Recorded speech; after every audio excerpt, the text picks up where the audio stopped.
Hello friends! మామిడికాయ season వచ్చేసింది. మరి మామిడికాయ పచ్చడి చేసుకోవాలి కదా!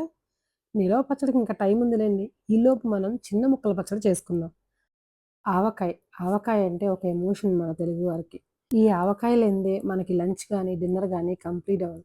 అయితే ముందైనా తినాలి లేదా పెరుగులో అయినా తినాలి. మన తెలుగువారి ఆవకాయ పచ్చడికి ఇంకా టైం ఉందండి. సో, ఇప్పుడు మనం చిన్న ముక్కలతో ఆవకాయ పచ్చడి ఎలా చేసుకోవాలో చూద్దాం. ఇది ఇన్‌స్టంట్‌గా 1 డేలో చేసుకొని తినేయొచ్చు. సో, దానికోసం నేనైతే 2 మామిడికాయలు తీసుకున్నాను. ఎందుకు ఎక్కువ ఎక్కువ చేసుకోవడం చెప్పండి? ఎలాగూ మామిడికాయ సీజనే. 2 మామిడికాయలు తీసుకుంటే ఎప్పటికప్పుడు కొత్త ఆవకాయ తినేయొచ్చు. కొత్త ఆవకాయ తింటే ఆ ఫీలింగే వేరు కదా! సంవత్సరం అంతా మామిడికాయలు దొరుకుతాయి. కానీ ఈ సీజన్‌లో దొరికే మామిడికాయలే పచ్చడికి చాలా టేస్ట్‌నిస్తాయి. ఈ మామిడికాయల్ని గట్టిగా రుద్దుకొని శుభ్రంగా కడిగేసుకున్నా. ఎందుకంటే కోసినప్పుడు వాటికి సొనుంటుందనమాట.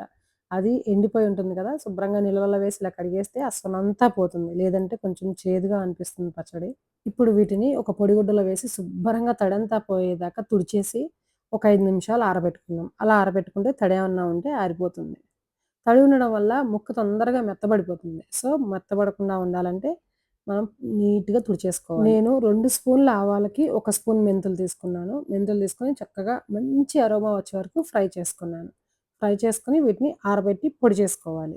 ఇవి ఆరేలోపు మనం మామిడికాయ ముక్కలు కోసుకుందాం. నేను ఇంకొంచెం ముందే చేయాల్సింది. యాక్చువల్‌గా ఇప్పటికే కాయలు టెంక కట్టేసినాయి. నాకు టెంక కట్టకుండా ఉన్న మామిడికాయతో పచ్చడంటే చాలా ఇష్టం. అవి చిన్న చిన్న ముక్కలు కోసుకుంటే ముద్దకి 2, 3 ముక్కలు తగులుతా ఉంటే అబ్బా! ఆ టేస్టే వేరేలా ఉంటుందండి. అందుకని నాకు సంవత్సరం అంతా నిలవుండే ఆవకాయ పచ్చడి కన్నా ఇలా చిన్న ఆవకాయ పచ్చడే ఇష్టం. ఇది కొంచెం టెంక కట్టేసింది కాయ. దానివల్ల నేను కోస్తంటే టెంక కూడా ఊడిపోతుంది. అటు ఇటు కాకుండా మధ్యలో ఉందనమాట. ఇప్పుడు ఇలా చిన్న ముక్కలు కోసుకున్నాక వీటిని కొలుచుకుందాం ఎన్నున్నాయో. నాకైతే 2 కప్పులొచ్చాయండి. నేను 2 కప్పుల మామిడికాయ ముక్కలకి ఒక అరకప్పు కారం తీసుకున్నాను. అరకప్పు కన్నా తక్కువగా కొంచెం తక్కువగా సాల్ట్ వేసుకున్నాను. ఇందాక వేయించి పెట్టుకున్నాం కదా! ఆవాలు, మెంతులు అవి గూడా పొడి చేసి వేసుకున్నాను. కొంచెం అంటే చాలా కొంచెం పసుపు వేసుకున్నాను. ఇప్పుడు ఇక్కడ ముక్కలు మునిగే వరకు ఆయిల్ పోసుకున్నాను. నేను నువ్వుల నూనె తీసుకున్నానండి. మామిడికాయ పచ్చడికి గానీ, ఏ పచ్చళ్ళకైనా సరే నువ్వుల నూనె కానీ, పల్లీల నూనె గానీ చాలా బావుంటుంది. కానీ ఆవకాయ పచ్చడికి నువ్వుల నూనె మాత్రమే బావుంటుంది. నేను గానుగల దగ్గర పట్టించిన కోల్డ్ ప్రెస్ ఆయిల్ మాత్రమే యూజ్ చేశాను దీనికి. మంచి స్మెల్ ఒస్తుందనమాట. ముక్కలు మునిగే వరకు ఈ ఆయిల్ పోసుకొని బాగా కలిపి ఒక నైట్ పక్కన పెట్టేసుకోవాలి. ఇలా కలుపుతుంటేనే మంచి స్మెల్లొస్తుందండి. నేను ఇక్కడ 4 వెల్లుల్లి రెబ్బలు తీసుకొని దంచి వేశానండి. నాకు ఎందుకో మామిడికాయ పచ్చడిలో మామిడికాయ ముక్క ఎంత బావుంటదో వెల్లుల్లి గూడా అంత బావుంటుంది. ఆ చిన్న చిన్న ముక్కలైతే తొందరగా మాగుతాయి కదా అని దంచి వేశాను. నేను ఫస్ట్ టైమ్ అండి వేయటం. కానీ వేశానే కానీ నెక్స్ట్ డే తిందామని చూస్తే నాకెక్కడా కనిపించలేదు. కలిసిపోయాయి అందులో.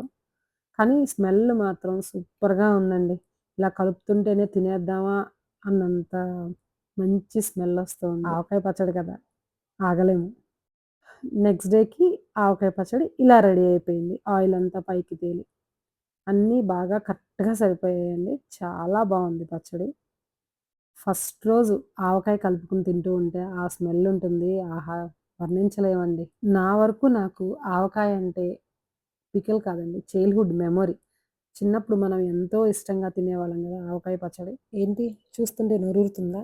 ఇంకెందుకు లేటు మీరు కూడా చేసేయండి. మీకెలా వచ్చిందో కామెంట్ చేయండి. మీకు నచ్చితే ఒక లైక్ ఇవ్వటం మాత్రం మర్చిపోవద్దు.